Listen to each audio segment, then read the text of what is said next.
औज़ुबिल्लाहिमिनश्शैतानिर्रजीम बिस्मिल्लाहिर्रहमानिर्रहीम। अस्सलाम वालेकुम, मैं हूं सईद और आप देख रहे हैं सैयद बर्ड्स। आप मेरे बैक साइड पर माशाल्लाह सेटअप देख रहे होंगे, काफ़ी बेहतरीन सेटअप है ये। जिसका सेटअप है आपने अंदाज़ा लगा लिया होगा।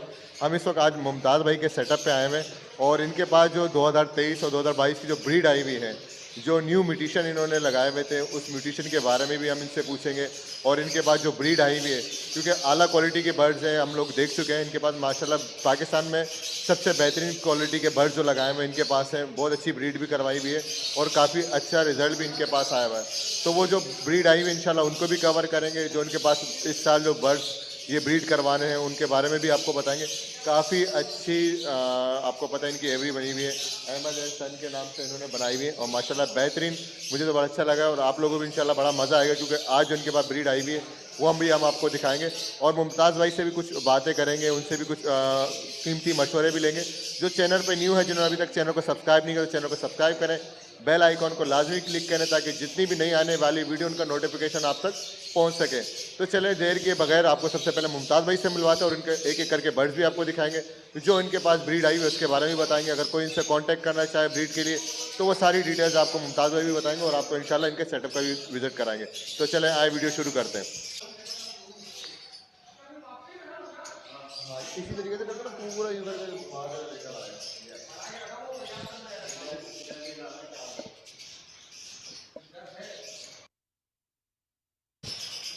तो आए व्यूवर्स, मुमताज़ भाई से आपकी मुलाकात कराते हैं। अस्सलाम वालेकुम मुमताज़ भाई। वालेकुम अस्सलाम वरहमतुल्लाह। क्या हाल है सर आपके? अल्हम्दुलिल्लाह सईद भाई, so good so far, blessing of अल्लाह। और thank you so very much again, आप मेरे पास आए और आपने अपना कीमती वक्त मुझे दिया। होपफुली आपका आना और हमारा यहाँ बैठना व्यूवर्स को फ़ायदा मंद साबित हो। और मेरी पूरी कोशिश होगी कि आज मैं आपसे जामे और बहुत इंफॉर्मेशन टॉकिंग करूं। और कोशिश करें तमाम तर व्यूवर्स, आपको भी मैं ये अपील करता हूं कि वीडियोस पूरा देखेंगे, स्किप ना करें। इसमें आपको बहुत सारी ऐसी बेनिफिट मैं आपको शेयर करना चाहता हूं। बहुत यूज़ टू टॉकिंग होगी आज इंशाल्लाह ताला। जो अभी रिसेंटली बहुत सारे ऐसे मामला चल रहे हैं जिसमें डेट इन शेल के भी मामलात हैं, फिर कुछ म्यूटेशन के हवाले से मामलात है, कुछ एक हायर एंड म्यूटेशन के हवाले से डिस्कशन करना चाहूँगा, जो लोग अपने आप को किस तरह अपग्रेड कर सकें। देन अपनी बर्ड कीपिंग के हवाले से मैं मोस्टली हमेशा बात करता हूँ और अगेन मैं बर्ड कीपिंग के हवाले से भी यहाँ पर डिस्कशन करूँगा। तो कोशिश करें कि बर्ड को वीडियोस को पूरा देखें, स्किप ना करें। हो सकता है आपका स्किप करने से कुछ ऐसा पॉइंट आपके जहन से रह जाए ताकि आपको यूज़ टू ना मिले। तो व्यूवर वीडियो पूरी ज़रूर देखें और इंशाल्लाह वीडियो मिक्स नहीं कीजिएगा, आपको बहुत अच्छी इन्फॉर्मेशन भी मिलने वाली है इस वीडियो में। और सबसे पहले तो मुमताज़ भाई मैं आपसे ये पूछना चाहूँगा कि इस साल आपने कौन सी ब्रीड करवाई हुई है यहाँ पे हायर म्यूटेशन? सर अल्हम्दुलिल्लाह इस वक्त तो ऑलमोस्ट मेरे पास अच्छी ब्रीड है, अल्लाह के फजलो करम से शुक्र अदा करता हूँ। माँ बाप की दुआ है, बच्चे के साथ है मेरा। तो अनएक्सपेक्टिंग रिज़ल्ट मिला। इस वक्त ऑलमोस्ट 300 प्लस मेरे पास चिक्स आए पहले क्लच के अंदर, जो आप व्यूवर्स को दिखा भी सकते हैं। और काफ़ी सारे बर्ड्स मैंने लोगों को दिया भी है। और आपने हायर एंड म्यूटेशन की बात की तो मेरे पास इस वक्त अक्वा की ब्रीड आ चुकी है, येलो फेस की ब्रीड आ चुकी है। और जो पिछले 2 साल से ऑलमोस्ट 3 साल से जो मैं डन फेलोज़ के ऊपर काम कर रहा हूँ, उसके अच्छी कॉम्बोज़ में इस साल में कंप्लीट कर चुका हूँ अल्हम्दुलिल्लाह। जो इस साल मैंने जो डन फेलोज़ प्रोड्यूस किया है, मेरे लाइफ का और मेरी एवरेज का बेस्ट बर्ड और माई सेल्फ, मेरे लिए वो बेस्ट बर्ड है। उसके स्टांस, उसकी फ्यूचर, उसकी ईच एंड एवरीथिंग, उसके कलर पेपिनेशन, मैंने उसके अंदर बहुत वर्कआउट किया था, जो अल्लाह ताला ने मुझे उसका फल दिया है। तो और भी डिफरेंट म्यूटेशन है मेरे पास पैलेट के अलावा। ऑफलाइंस के हर कॉम्बोज के अंदर मैंने ब्रीड कराया। डाइल्यूट्स की अच्छी ब्रीड मेरे पास आई है, पेलफेलोज़ की मेरे पास आई है, और अगेन अल्बाइनोज, क्रीमनोज, वट एवर जो भी सारी चीज़ें, वो भी अल्हम्दुलिल्लाह सारी ब्रीड मेरे पास अच्छे हैं। और इनके चिक्स वगैरह भी इंशाल्लाह वीडियो में आपको ज़रूर दिखाते रहेंगे और अच्छी कुछ मशवरे भी इंशाल्लाह मुमताज़ भाई से लेते रहेंगे। मुमताज़, सिर्फ ये पूछना चाह रहा हूँ, जो महंगी म्यूटेशन आप कहते हैं कि आपके पास आई हुई है, अगर कोई ले के रखें तो असल में लोगों के प्रॉब्लम भी रहते हैं। आप बता रहे थे डे शेल का भी प्रॉब्लम रहता है, क्योंकि महंगी म्यूटेशन रख के उनसे ब्रीड कराना वो एक मुश्किल काम होता है। सर एज़ यूजुअल मैंने आपके बिहाफ और लोगों को कहा कि बर्ड्स ब्रीड कराना भी एक आर्ट्स है। यहाँ पर मैं थोड़ा सा एक चीज़ इंक्लूड करता चलूँ कि bird keeping is now most important thing of the is this kind of the hobbies. ठीक है। इस हॉबीज़ के अंदर आपको सबसे पहले बर्ड कीपिंग आना चाहिए। अगर आपकी बर्ड कीपिंग बहुत अच्छी है तो मेरे नहीं ख्याल से कि आपको डेट इन शेल का प्रॉब्लम करना पड़े। देखिए, डेट इन शेल का बहुत सारी वजूहत होती है, वो अलग चैप्टर है, तभी मैं इनको कोशिश करूँगा थोड़ा सा यहाँ इंक्लूड कर दूँ ताकि आपके व्यूवर्स को थोड़ा सा नॉलेज में इजाफा हो जाए। मेन चीज़ होती है डेट इन शेल का फर्स्ट वजूहत इन ब्रीड। सेकंड वजूहत होती है आपका कम एज के ऊपर बर्ड को ब्रीड करवाना। दूसरा, रिलेटिव बर्ड्स को आप उसके साथ ब्रीड करवाना। तीसरा, उसके न्यूट्रिकल, उसकी डाइट, उसकी ईच एंड एवरीथिंग आप उसको अच्छे से प्रोवाइड नहीं करते हैं। देन उसके बाद एक बहुत बड़ा मेन प्रॉब्लम जो है मेरे नज़र में वो है इम्यूनिटी का। ठीक है, इम्यूनिटी का हम कंट्रोल नहीं कर पाते। देखिए, इम्यूनिटी इतना बड़ा फैक्टर नहीं है। इवन दो कि आप देख सकते हैं मेरा यहाँ पर इस वक्त 36-30 चल रहा है, मगर आप मेरे हर बॉक्स के अंदर देखेंगे आपको बच्चे नज़र आएंगे। क्योंकि कुछ लोग जो होते हैं ना वो सोचते हैं कि बस मुझे पका पका खाना मिले और मैं खाऊं। देखिए, जब आपके पास जब एग्स आते हैं ना, एग्स आने के बाद ये मेरी अपनी रूटीन है जो मैं आपसे शेयर कर रहा हूँ, हो सकता है कि लोगों को भी इससे फ़ायदा हासिल हो जाए। कोशिश किया करें कि आप जब 17 से 18 दिन हो जाए तो आप उसको कैंडलिंग करें बर्ड्स को। जब आप बर्ड्स को कैंडलिंग करेंगे ना, आपको बहुत ज़्यादा बेनिफिट मिलेगा। उससे आपका मेन बेनिफिट ये होता है सर कि जब आपके पास एग्स 18 से 22 दिन के अंदर हो जाता है, 22वां दिन के बाद वो हैचिंग स्टार्ट होता है। उस वक्त आपको रियलाइज़ हो जाता है कि मेरा बर्ड्स के अंदर क्या इम्यूनिटी की कमी है, या मेरा बर्ड्स के अंदर जितने भी एग शेल है वो सारे ओके हैं।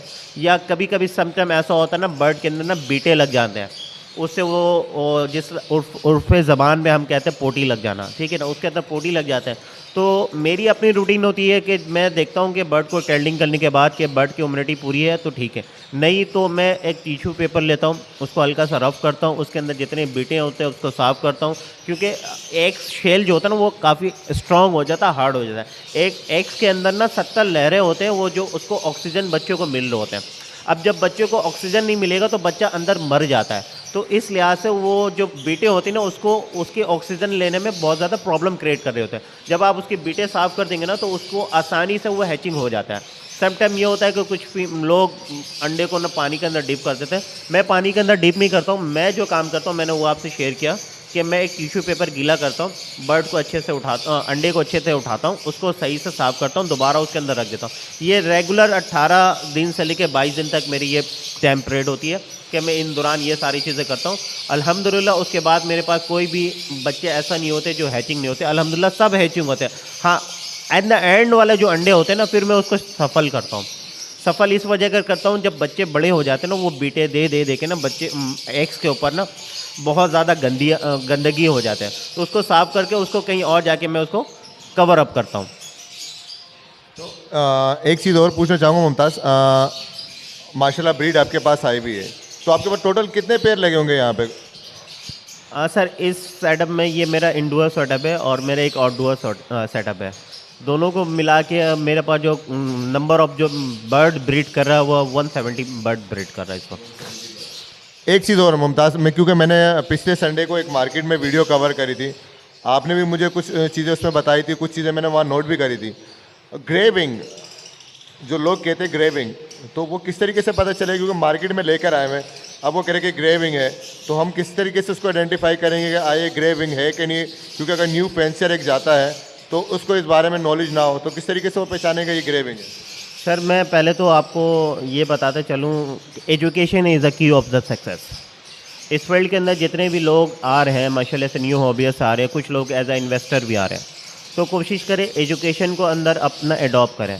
वो कहते हैं ना, इल्म कभी उम्र का कोई तकाजा नहीं होता कि इल्म आप छोटे से भी सीख सकते हैं और कोई बड़े से भी आप सीख सकते हैं। अब लब्बट की म्यूटेशन एक ऐसी है कि जितना आप इल्म सीखेंगे उतना ज़्यादा आपकी नॉलेज में इजाफा होगा। आजकल न्यू म्यूटेशन मार्केट के अंदर आए जा रहे हैं, दिन ब दिन आए जा रहे हैं, तो आपके पास उसका नॉलेज होना ज़रूरी है।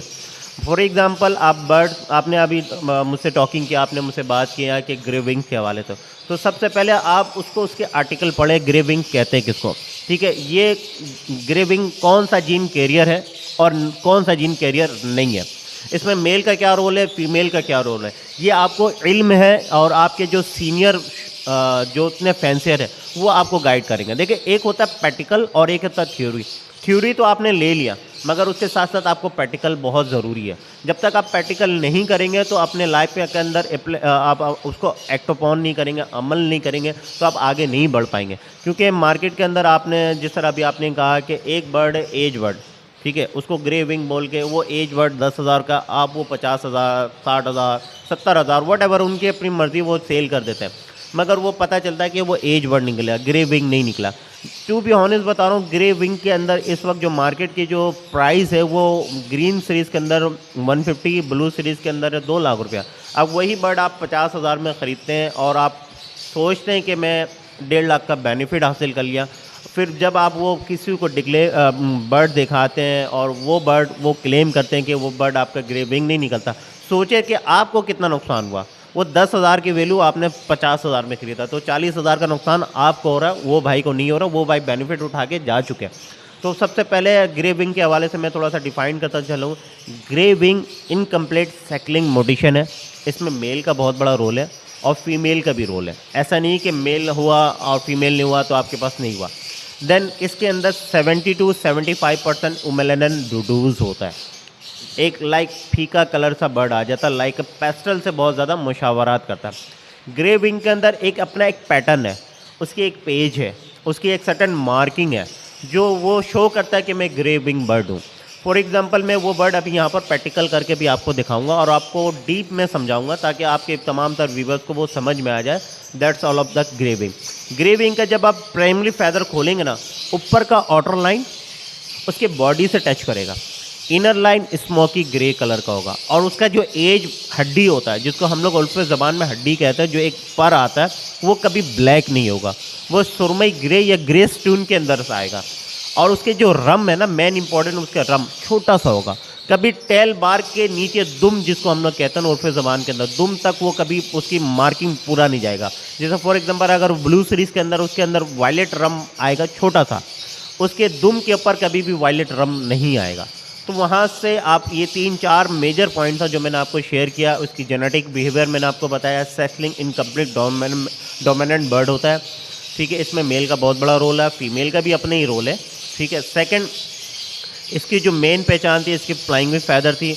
उमेलेनन ये रिड्यूस करता है, 70 to 75% फीका बर्ड हो जाता है।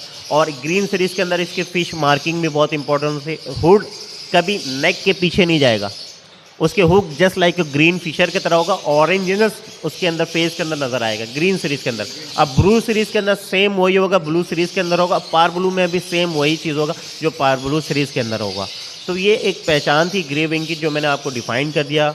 और होपफुली जो भी शख्स अगर इस तरीके से बर्ड सेल करते हैं या बेचते हैं तो उनको भी एक रिक्वेस्ट देता हूँ, जो बर्ड है वो ग्रे विंग है तो ग्रे विंग डिक्लेयर करके बेचें, एज बर्ड है तो एज बर्ड के बेचें, अगर वो पेस्टल बर्ड है तो पेस्टल बोल के उसको सेल आउट करें। देखिए इस तरह आपके रिस्क में भी इजाफा होगा और ईमानदारी में बरकत है। बस मैं इतना जानता हूँ और मैं वो बर्ड आपको प्रैक्टिकल करके यहाँ पर आपको इंशाल्लाह दिखा दूंगा ताकि आपके व्यूवर्स को भी आसानी से सारी चीज़ें समझ में आ जाए, ताकि आप जब भी वो बर्ड बाइंग करें तो आपको पास वो नॉलेज होने चाहिए, प्रॉपर नॉलेज होनी चाहिए कि ग्रे विंग होता है क्या। देन आपके पास वो सारी इन्फॉर्मेशन होनी चाहिए कि मैं ग्रे विंग परचेज़ करने जा रहा हूँ तो मेरे पास वो सारी थ्योरी उस बर्ड के ऊपर उतर रही है नहीं उतर रही है। सेकंड, आपका सडनली मार्केट प्राइस भी मैंने बता दिया, इस प्राइस के अंदर वो बर्ड है या नहीं। अब उनको मुआवजा करने के बाद आप ख़रीदें। ग्रे विंग इस वक्त हायर एंड डिमांड है, ग्रे विंग एक हॉट आइटम है, तो लोग सोचते हैं कि कुछ इसके अंदर स्कैम करें, ठीक है। और इसी तरह डिफरेंट बर्ड्स होते हैं। तो इंशाल्लाह ताला होपफुली जो मैंने आपको ग्रे विंग के हवाले से बताया आपके व्यूवर्स और आपको भी ये माइंड क्लियर हो गया होगा इंशाल्लाह। तो मुमताज़, ये आपने मुझे एक अच्छी इन्फॉर्मेशन दी, हमारे न्यू फेंसर तक भी एक अच्छा मैसेज जाएगा। क्योंकि मार्केट में आने के बाद, मार्केट में अक्सर मैंने बर्ड्स देखे हुए होते हैं तो यार वो कहते हैं कि ये पैलेट है, ये ग्रे विंग है। अब वो उनके पेरेंट्स तो वहाँ होते ही नहीं है, ना कोई इनका आइडेंटिफाई कर सकता है कि भाई ये चीज़ यहाँ पर है। तो बस एक छोटा सा मैसेज हमारे व्यूवर्स को ये भी दें कि अगर उन्होंने सेल या मतलब परचेज़ करना हो तो कोई मखसूस जगह से करें, या आप क्या मशवरा देंगे उनको? सर मैं हमेशा यही मशवरा दूंगा उन भाई को और आपके बिहाफ कि जब भी कोई हायर एंड मोटिशन परचेज़ करे ना तो एक अपनी सिलेक्शन बड़ा अच्छा बनाए। देखिए बर्ड्स परचेज़ करना भी एक आर्ट्स है। समटाइम लोग सवाल करते हैं कि सर मेरा बर्ड मुझसे नहीं बिक रहा। उसकी वजूहत आपकी सबसे मेन इंपॉर्टेंट होती है कि आपकी परचेजिंग।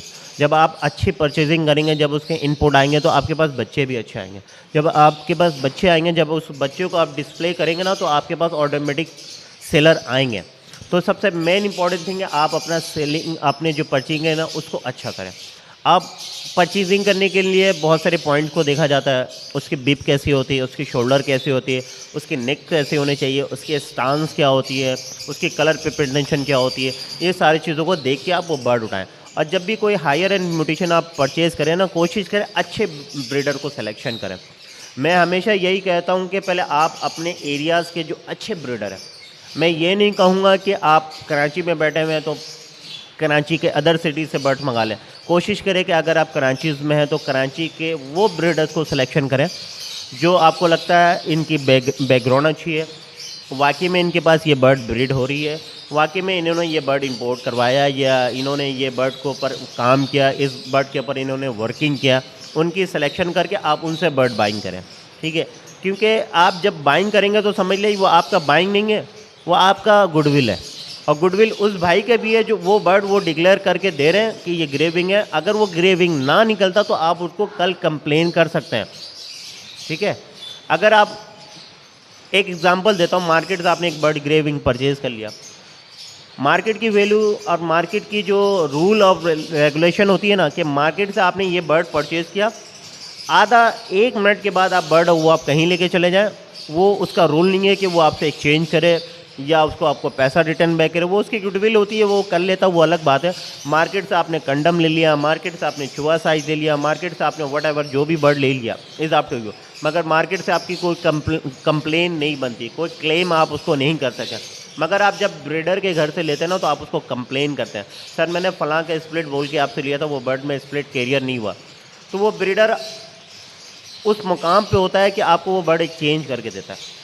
अगर बर्ड एक्सचेंज नहीं भी करता तो वो उसका वो मुआवजा आपको पे करता है कि हाँ भाई ये बर्ड मेरी रिंग बर्ड है, ये मेरी अपनी क्लोज रिंग बर्ड है और ये बर्ड मैंने आपको दिया था, तो इसके बदले में ये उसके मुआवजा, ये आप उसको क्लेम कर सकते हैं। जबकि मार्केट में ऐसा कोई रूल नहीं है। मैं अभी भी कह रहा हूँ, मार्केट में 5 finger is not equal. Market में बहुत सारे अच्छे भी लोग हैं, मेरा खुद मार्केट से मैं वाबस्ता रहा हूँ पिछले दिनों, और मार्केट से ही मुझे पहचान मिली है और मार्केट से ही मुझे नाम मिली है। तो इंसान अपना माजी कभी नहीं भूलता और ना ही मुझे अपना माजी भूलने का कह सकते हैं, मैं हमेशा अपना माजी को याद करता हूँ। मुमताज़, एक सवाल और पूछना है कि हमारे व्यूवर्स मुझे काफ़ी सवाल ये कर रहे होते हैं। एक डेड एंड शेल का बता दें, और एक जो ये रेड आइस के या म्यूटेशन के जो बर्ड्स आते हैं आके फ़ौरन एक्सपायर हो जाते हैं, मतलब 1 आध दिन में, तो उसकी वजूहात क्या होती है? सर ये बहुत जामिया क्वेश्चन आपने पूछा, बल्कि ये मेरे पास भी काफ़ी लोगों की कॉल्स आ चुके हैं और सबके साथ यही मामला चल रहा है। लेकिन नंबर 1, फर्स्ट ऑफ ऑल मैं हमेशा कहता हूँ आपकी बर्ड कीपिंग, मैं मरहला बाज आपको इसको डिफ़ाइन करूँगा। ऐसा नहीं कि मैं आपको एक ही जुमले में सारा आंसर दे दूँ ताकि आपके व्यूवर्स को आसानी से समझ में आए। Number 2, air ventilation. नंबर 3, आपका बर्ड कम एज में होना। नंबर 4, आपका बर्ड के अंदर इनब्रीड होना। And number 5, most important thing, आपका डाइट, आपका न्यूट्रिकल। ये 5 मरहला है। स्टार्टिंग ऑफ वीडियोस मैंने आपको बर्ड्स के एग कैंडलिंग के हवाले से बता चुका हूँ। वो सबसे मेन इंपॉर्टेंट रोल है डेड इन शेल के अंदर।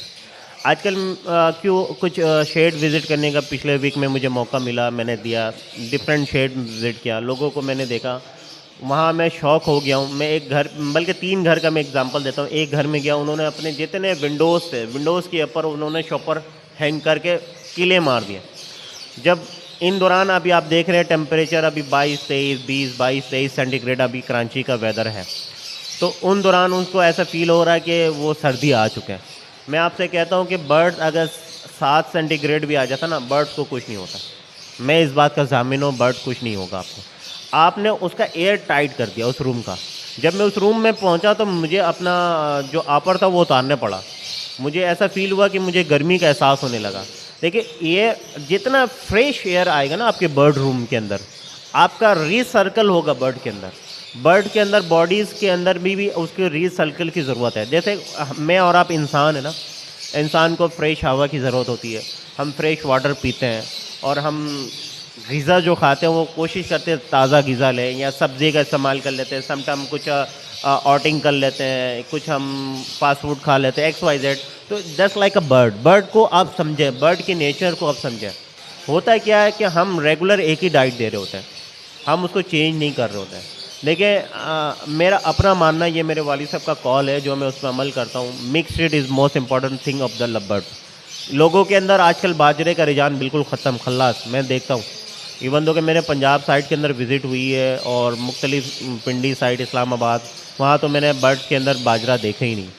मगर मैं अपनी बात बताऊं, मेरी जितनी मोटी करनी होती है उतनी बाजरा होती है। ये मेरा बर्ड अपना रूल बनाया हुआ, और मेरे अल्हम्दुलिल्लाह उससे बर्ड की साइज़ भी इम्प्रूव होती है, बर्ड के अंदर मेरी चांद भी पैदा होता है। क्योंकि बाजरा एक पाकिस्तानी ब्रांड के साथ साथ बाजरा के अंदर अल्लाह ताला ने वो क़ुव्वत दी है, वो प्रोटीन दी है जिसे और बर्ड के नहीं। आपको पता है मोटा करनी, बारीक करनी, ये जितने भी मिक्स शेड है ये सब ईरान से, चाइना से और डिफरेंट कंट्रीज से आ रहे हैं। वो केमिकल इस्तेमाल हो के आ रहे हैं, आपको नहीं पता, मगर हम उसको इस्तेमाल करें। हम और आप बाजरा से पीछे चले गए।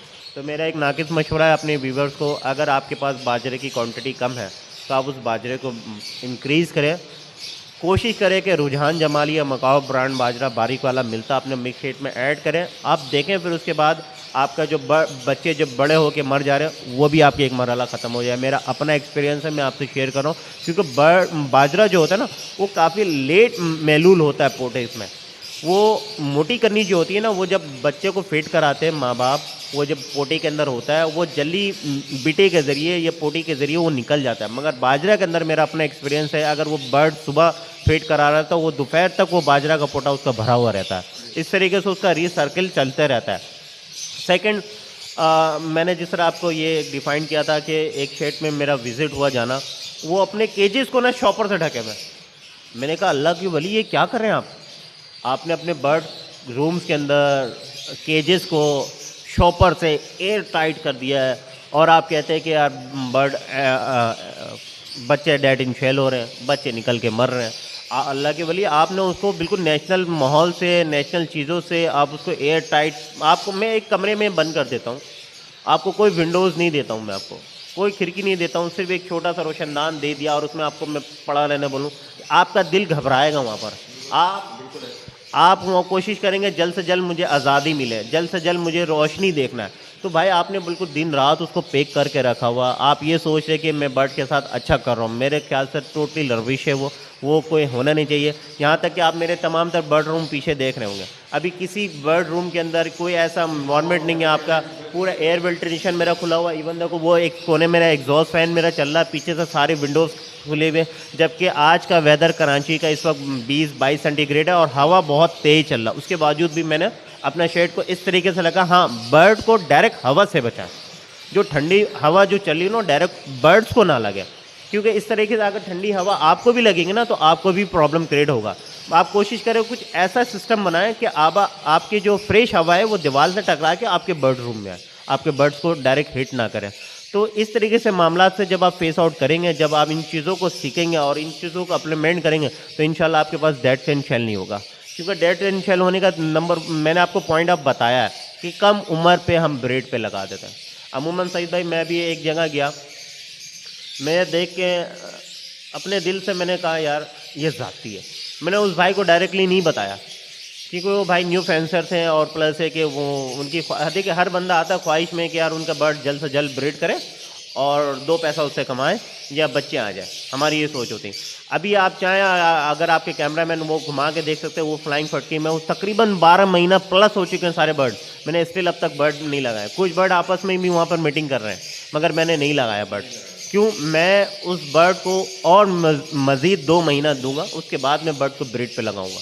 सेकंड, वो भाई ने किया, बर्ड की उम्र मोर देन मेरा अपना एक्सपीरियंस के लिहाज से 7 to 8 मंथ होगा बर्ड मोल्ड पे, आपने उसको ब्रीड पे लगाया हुआ। जब बर्ड मोल्ड पे होता है ना उसकी ब्रीड नहीं लेना चाहिए, एक जेनेटिकली के लिहाज से भी और एक एक्सपीरियंस के लिहाज से मैं आपसे शेयर कर रहा हूँ। बर्ड को हमेशा प्रॉपर एज दें, एटलीस्ट कम से कम अगर आपके पास फीमेल है तो उसको 12 माह दें, मेल है कम से कम उसको 10 माह दें। जब तक बर्ड आपका 2 मोल्ड क्लियर ना कर जाए आप उसको ब्रीड पे ना लगाएं। खुदारा मैं तमाम तर व्यूवर्स को बोलता हूँ कि मैंने ऐसे बहुत सारे लोगों के घर जाके देखा हूँ मैं कि कम एज के ऊपर बर्ड लगाते हैं, फिर आप कंप्लेन करते हैं कि भाई मेरा बाज डेड एंड शेल हो रहे हैं, अंडे का रेशो मेरे पास 2 आ रहे हैं, अंडे का रेशो मेरे पास 3 आ रहे हैं, बच्चे निकलते ही मर जा रहे हैं। वो सबसे मेन इंपॉर्टेंट है, वो कम एज के ऊपर ब्रीड कराना। तो खुदारा ये तमाम तर व्यूवर्स को मैं कहता हूँ कि कम अज़ कम अपने बर्ड को पूरा 1 माह दें। देखिए आप उस रेस के पीछे न भागें, जो आजकल एक रेस चल रहा है उस रेस में आप ना जाएं। फोकस ऑन योर क्वालिटी, आप अपने बर्ड्स की क्वालिटी के ऊपर काम करें, बर्ड को अच्छी ब्रीड कराएं। ब्रीड कराना भी एक आर्ट है। जब आप अच्छे बर्ड ब्रीड कराएंगे, जब अच्छे बर्ड आप प्रोड्यूस करेंगे, ऑटोमेटिकली मैं ये आपसे चैलेंज करता हूँ, ऑटोमेटिकली आपके घर में या आपके कांटेक्ट में वो बर्ड की बुकिंग ऑलरेडी पहले मौजूद होगी, क्योंकि आपने उसको अपना एक टाइम दिया, आपने उसको उस लेवल पे जाके ब्रीड कराया जो बर्ड को समझ के और बर्ड को नेशनल माहौल पे दे के आपने उसको ब्रीड करवाया। तो कम एज पे ब्रीड ना कराएं। सेकंड, सिबलिंग बर्ड ब्रीड ना कराएं। देखिए होता क्या है सिबलिंग ब्रीड बर्ड को ब्रीड कराने से कि आपके पास पहला कलच तो चलो ठीक है, ऑन एन एवरेज अच्छा बर्ड ब्रीड आ जाएगा, आपके पास बर्ड भी अच्छा आ जाएगा। जब वो आपको सेकंड कलेज लेते हैं ना, उसके अंडे के रेशो में ना फर्टिलिटी का ना रेशो कम हो जाएगा। ये मेरा अपना एक्सपीरियंस है, मैं आपसे शेयर कर रहा हूँ। ये पे किसी का बातें आपसे शेयर नहीं कर रहा हूँ, हो सकता है आई वॉज रॉन्ग, बट मैं अपनी बात बता रहा हूँ। जब थर्ड जनरेशन में आप उसको ब्रीड कराएंगे, जब जहाँ आपका 4 अंडा फर्टाइल हो रहा था, वहाँ 2 अंडा फर्टाइल होगा। फिर उसके अंदर चौथी जनरेशन में आपके पास बच्चे जो आएंगे ना, आपके पास एबनॉर्मल बच्चे आएंगे। कभी किसी के पाँव आपको फेंका हुआ नज़र आया, किसी के चोंचे पतले नज़र आएंगे, किसी की बॉडी लैंग्वेज अच्छी नहीं आएंगे, किसी का कलर पिगमेंटेशन ऐसा ख़राब हो जाएगा कि आप बोलेंगे यार ये बस कंडम में बेचना मुझे। तो भाई खुदा रहा, तो आपको अगर कंडम में बेचना था बर्ड, तो आपने अपना 1 साल क्यों ज़ाया किया? आप वही बर्ड को किसी और बर्ड के साथ यूटिलाइज करके उसको अच्छे इन क्रॉस ब्रीड करवा के अपने कॉम्बोज बना के, ताकि आपकी जो मेहनत है, जो आपकी लगन है, आपकी पहचान आपका बर्ड है। जब आप उस बर्ड को किसी मार्केट के अंदर डिस्प्ले करेंगे, यार फलां का बर्ड है यार ये इसकी साइजिंग नहीं है, इसकी चोंच नहीं है, इसकी कलर पिगमेंटेशन सही नहीं है, तो यार आपका नाम आपका बर्ड है। तो खुदारा आप कोशिश करें इन ब्रीड से बचें। और मैंने बहुत ज़्यादा डेप्थ में जाके इसको समझा दिया। होपफुली ये सारी चीज़ें आपको क्लियर हो जाना चाहिए कि डेट इन शेल की वजूहत क्या होती है, कि इन वजूहत से बचें, इंशाल्लाह आपके पास डेट इन शेल नहीं होगा। एंड आखिरी एंड लास्ट पॉइंट को मैं यहाँ पर डिस्कशन कर सकूँ, अपने डाइट प्लान बहुत अच्छा करें। जब आप अपना डाइट प्लान अच्छा करेंगे ना, आप एक रूटीन बना लें कि मैं सॉफ्ट फूड रेगुलर दूंगा, सॉफ्ट फूड के अंदर क्या क्या मुझे मिक्स करना, वो आप जितना सब्जियों का इस्तेमाल करेंगे। आजकल माशाल्लाह से बहुत अच्छी अच्छी सब्ज़ी मार्केट के अंदर आए हुए हैं, बहुत गाजर भी फ्रेश आए हुए हैं, या चुकंदर भी फ्रेश आए हुए हैं, बंद गोभी भी आपके पास फ्रेश आए हुए हैं। यहाँ तक कि मैं अपनी बात बताऊँ, मैं लौकी तक इस्तेमाल करता हूँ, जो सुन्नत नबी है लौकी, तो मैं वो अपने बर्ड को खिलाता हूँ। फिर उसके बाद मेथी का साग आ गया, पालक का साग आ गया, लहसुन का पत्ता हो गया, आप उसको इंक्लूड करके दे। बर्ड हमेशा ग्रीन चीज़ के ऊपर एक्टिंग बहुत ज़्यादा करता है, वो बहुत ज़्यादा उसके ऊपर अंदर फोकस करता है, उससे वो यूज टू बनाए। देन उसके बाद अपने अपने जो मिनरल आप चला रहे होते हैं, जो भी मल्टी वाइटामिन चला रहे होते हैं, जो भी XYZ, आप उसको उस मिकदार के लिहाज से आप यूटिलाइज करें। मैं और आप क्या करते हैं सईद भाई, बुरा नहीं मानिएगा ये बात, सोचते हैं कि आज बर्ड लिया कल ब्रीड कर जाए, जहाँ लिखा हुआ 1 ग्राम हम उसको दे रहे हैं 5 ग्राम, एक बर्ड को हम 5 ग्राम दे रहे हैं। अब सोचते हैं कि मैं बर्ड के साथ बहुत अच्छा कर रहा हूँ। मेरे ख्याल से वो बर्ड के साथ जाती होता है, क्योंकि देखिए बर्ड एक छोटा सा बर्ड होता है, एक नाजुक। आपकी अब माशाल्लाह से आप फार्मास्यूटिकल सिटी से बिलोंग करते हैं, तो वहाँ पर आप डिफरेंट लोग डॉक्टर्स के पास आपकी मुलाकात होती है, तो डॉक्टर हमेशा एक मर्द को ना पहले हल्की डोज देता है। डोज देने के बाद वो कहता है आप दोबारा मुझे इन्फॉर्म करें। इन्फॉर्म करने के बाद वो क्या कहता है कि अगर इससे आपको अफादे नहीं हुआ, वो डोज बढ़ाता है। फिर तीसरा दिन वो आपका मेडिसिन को चेंज करता है कि शायद इससे आपको अफादा हो जाएगा। पहले एंटीबायोटिक देके उसको चीज़ों को आपको रिकवर करता है। तो just like a bird, bird के अंदर जो एक होता है ना, उन चीज़ों को आप उनके लैंग्वेज को आप सीखें। बर्ड के अंदर आप इतना मोहब्बत प्यार दें, बर्ड आपसे इतना मायूस हो जाए कि आपका बर्ड मुझे खुद बताए कि मुझे इन चीज़ों की हाजत है। तो ये चीज़ें जब आप पूरा करेंगे, अल्हम्दुलिल्लाह आपके पास डेट इन शेल नहीं होगा। बाकी कुदरत का मामला देखिए, अल्लाह ताला चाहे आपको ब्रीड अच्छा देना तो कोई नहीं रोक सकता, अल्लाह ताला ना चाहे आपको कोई भी ब्रीड नहीं दे सकता, ये मेरा अपना मानना। मगर कोशिश करना हर इंसान का अपना अमल है, उनके अपने हाथों पे होता है। कोशिश करें अच्छे से अच्छे बर्ड ब्रीड कराएं, इन चीज़ों पे फोकस करके करें, क्योंकि ये बेजान जानवर है। ये बर्ड आपको बोलता नहीं है, मगर आप इनको साइको को पढ़ के समझ के रीड आउट करके जब अमल करेंगे, तो इंशाल्लाह ताला आपके पास एक अच्छा रिजल्ट भी आएगा। और जो भी काम करें सर, कोशिश करें कि घर के अंदर एक सदका बॉक्स रख लें, उसके अंदर कुछ डोनेशन आप अपने लिहाज से रेगुलर बेस पे निकालें। कोशिश करें कि कुछ अच्छे कामों के अंदर अपने आप को एक्टिविटीज़ में शामिल करें, कुछ मस्जिदों के हवाले से, कुछ मदरसे के हवाले से, कोई यतीम बेवा के हवाले से, जो भी हो सके इस नीयत से आप करें और ऑटोमेटिकली आपके पास अल्लाह ताला वो ब्रेड देंगे। जो मैं कहता हूँ कि आप सारे मल्टीपल विटामिन को आप एक तरफ कर देंगे और अल्लाह ताला की नेमत उसमें जब शामिल हो जाएगी ना, तो आप देखिएगा आपके पास क्या ब्रेड आएंगे।